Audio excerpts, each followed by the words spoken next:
சற்று முன் தவேகாவிலிருந்து வெளியேறிய 50 மாவட்ட செயலாளர்கள். புஷி ஆனந்த் மீது கடும் புகார், அதிர்ச்சியில் விஜய். தமிழ்நாட்டில் அரசியல் களமானது வருகின்ற 2026 சட்டமன்ற தேர்தலை நோக்கி பரபரப்பாகவே செயல்பட்டு அனல் பறக்க தொடங்கியிருக்கிறது. அது மட்டுமில்லாமல் ஆளும் திமுகவுடன் பல அதிமுக தலைவர்கள் பேச்சுவார்த்தை நடத்தி வருவதாகவும், அவர்கள் விரைவில் கட்சி மாறக்கூடும் என்றும் தகவல்கள் தெரிவிக்கின்றன. தமிழ்நாட்டை பொறுத்தவரையில் திமுக அரசானது ஆட்சிக்கு வந்து 4 ஆண்டுகளை கடந்த நிலையில் தமிழ்நாட்டிற்கு நல்லாட்சியை செய்து கொண்டு வருகிறது. மற்ற மாநிலங்களில் எதிர்க்கட்சிகள் இருந்தாலும் கூட, ஆட்சியில் இருந்தாலும் பாஜகவை எதிர்ப்பதில் சற்று பலவீனமாகத்தான் இருக்கிறதாம். ஆனால் அவர்கள் எல்லோரையும் விட தமிழ்நாட்டில் திமுக அரசு மட்டும்தான் RSS பாஜகவின் கொள்கைக்கு எதிராகவும், பாஜக அரசின் நடவடிக்கைகளுக்கு எதிராகவும் துணிந்து நிற்கிறது.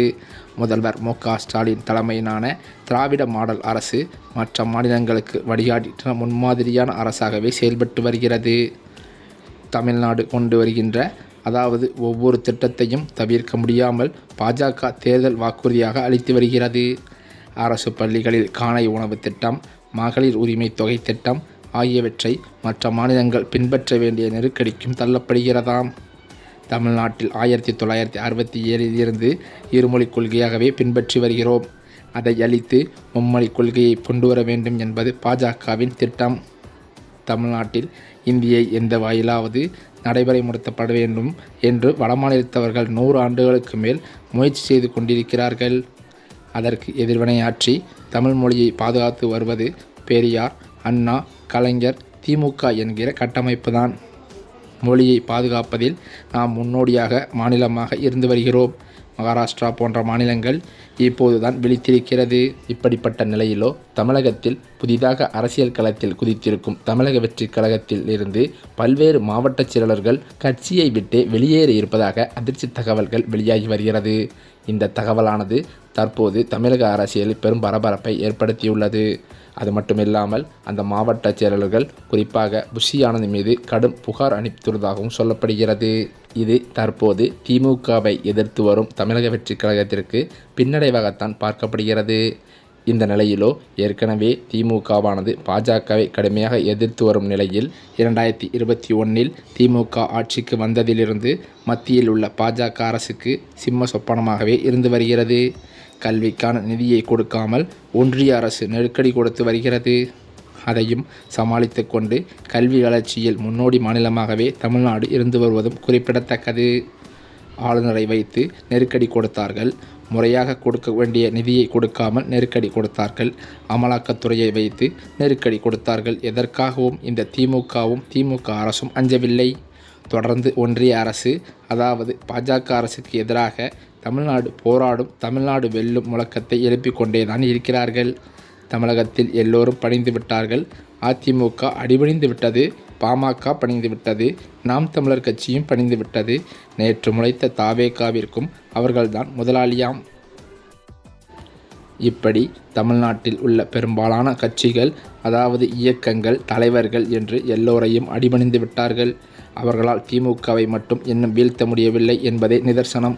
பணிய வைக்க கூட முடியவில்லை. திமுகவை வீழ்த்த பாஜக எடுத்துள்ள கடைசி ஆயுதம்தான் SIR என்கிற சிறப்பு வாக்காளர் பட்டியல் திருத்தமாம். வாக்கு திருட்டு என்பதற்கும் தேர்தல் திருட்டு என்பதற்கும் நிறைய வேறுபாடுகள் இருக்கிறது. வாக்கு திருட்டு என்பது ஒரு உண்மையான வாக்காளருக்கு மாற்றாக போலியான ஒருவர் வாக்கு அளிப்பதுதான். தேர்தல் திருட்டு என்பது ஒரு கட்சி பெற்ற அபார வெற்றியை அப்படியே அபகரித்து கொண்டு இன்னொரு கட்சி வெற்றி பெற்றதாக அறிவித்து ஆட்சியை அமைப்பதுதான். தேர்தல் முறை ஜனநாயகத்தையே குழி தோண்டி புதைப்பது. அப்படித்தான் அதுக்கு பொருள். அந்த வேலையைத்தான் SIR என்ற பெயரில் பாஜகவும் செய்து வருகிறது. ஹரியானா போன்ற பீகார் போன்று தமிழ்நாட்டில் நடக்காது. இங்கே திமுக, காங்கிரஸ், கம்யூனிஸ்ட், VCK போன்ற கட்சிகளின் பூத் ஏஜெண்டுகள் பலமாக இருந்து வருகிறார்கள். பார்த்து கொள்வார்கள் என்று ஏமாளிகளாக இருந்துவிடக்கூடாது. அதே போலத்தான் ஹரியானாவில் போலி வாக்காளர்கள் 25 லட்சம் பேர் சேர்க்கப்பட்ட விவகாரம் எந்த பூத் ஏஜெண்டுகளுக்கும் தெரியாமல் சேட்டிலைட் சாஃப்ட்வேர் மூலம் நடந்துள்ளது. கர்நாடகா மாநிலம் ஆலந்த தொகுதியிலும் அப்படிப்பட்ட போலி வாக்காளர்கள் மொத்தமாக மேல்மட்ட அளவில் மென்பொருளை பயன்படுத்தி சேர்க்கப்பட்டார்களாம். இந்த மோசடியைத்தான் பூத் அளவில் யாருமே தடுக்க முடியாது. ஏனெனில் இது அவர்களின் பார்வைக்கே வராதாம். நேரடி சிஸ்டத்தின் மூலமாக போலி வாக்காளர்கள் பட்டியல் ஏற்றப்படும். SIR என்பது தற்போது வாக்குரிமை வைத்திருக்கும் வாக்காளர்களை அது இல்லை இது இல்லை என்று சொல்லி பல லட்சம் பேரை நீக்கிவிட்டு அந்த இடத்தில் மத்தியிலிருந்து லட்சக்கணக்கான போலி வாக்காளர்களை சேர்த்து விடுவார்கள்.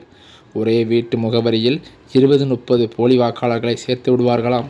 அந்த போலி வாக்காளர்களுக்கு இடம் ஏற்படுத்தி தரவே உங்கள் வாக்குரிமை நீக்கப்படுகிறது. தமிழகத்தை பொறுத்தவரை இங்கே பெரும்பாலும் பாஜக கூட்டணிக்கு எதிராக வாக்களிப்பார்கள்தான். அதனால் இங்குள்ள யாரை நீக்கினாலும் அவர்களுக்கு லாபம்தான். அந்த இடத்தில் போலி வாக்காளர்களை மென்பொருள் மூலம் சொருகிவிட்டு கள்ள ஓட்டு மூலம் வெற்றி பெறுவதே அவர்களின் திட்டம்.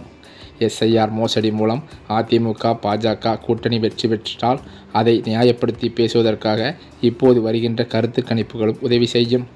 இங்கே மக்களை ஆர்ப்பாட்டம் போராட்டம் வாயிலாக SIR எனும் வாக்குப்பறிப்பை தடுத்து நிறுத்தப்படவிட்டால், அதாவது 2026இல் தமிழகத்தில் தேர்தல் ஏற்று மூலம் பாஜக அதிமுக ஆட்சி அமைவது உறுதி என்றும் சில விமர்சகர்கள் மூலமாக பேச்சுக்களும் வெளியாகி வருகிறது. ஒரு பக்கங்கள் இப்படி இருக்க, மற்றொரு பக்கமோ 2026 சட்டமன்ற தேர்தலை நோக்கி விஜயின் தாவேகா கூட்டணியை நம்பி கட்சியின் சுயபலத்தை எடப்பாடி குறைத்து மதிப்பிடுவதாக அவர் விமர்சித்திருக்கிறார்கள் சிலர்.